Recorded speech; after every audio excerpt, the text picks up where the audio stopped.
Oh, anong sinasabi mo? Sige, magkwento ka na. Anong sinasabi mo? Hmm? Away-away sila doon. Alis sila doon sa bahay.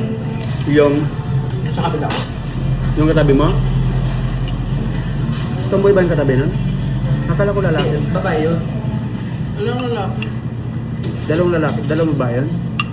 Saka isang babae. So tatlo sila doon. Tapos anong problema? Yung katabi ko, yung babae, bayaw niya yung tomboy. Ha? Bayaw niya yung tomboy. Ngayon, yung jowa ng tomboy, babae maldita, pinakampihan niya yung girlfriend niya compare sa bayaw niya. So wala namang third party? Meron, itong lalaki. Muntis mo pakamatay dyan eh. Ha? Muntis mo pakamatay. Hindi, sino yung may third party? Yung tomboy? Yung babae. Hindi naman yung bayaw niya yung third party? Nahuli niya kasi yung babae. Hmm. Ang tomboy na may lalaki.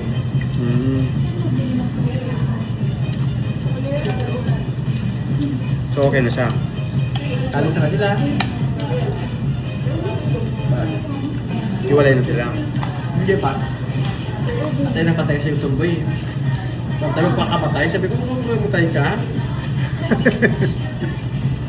Ano sabi mo? Sabi ko, kung mamatay ka? Ano babae dyan? Sabi ko, babae dyan. Kumalit talaga siya. Kapag yun, ano na? Sabi ko, pala kayo, mga nakagaway ah. Sabi ko, mamatay na, mamatay.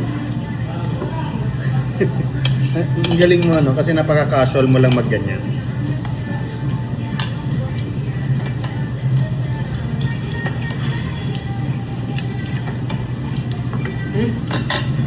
Every time na pupunta tayo sa ano, sabi mo damihan yung ano ah. Ha? Sabi na, wala pa kasi. Yan yung miss, ang ano niya man, ang tawag dito, napaka ano niya naman sa ano. Dagdagan nyo naman yung mayo nyo.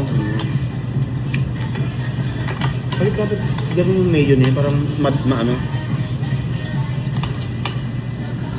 Kulang sa consistency.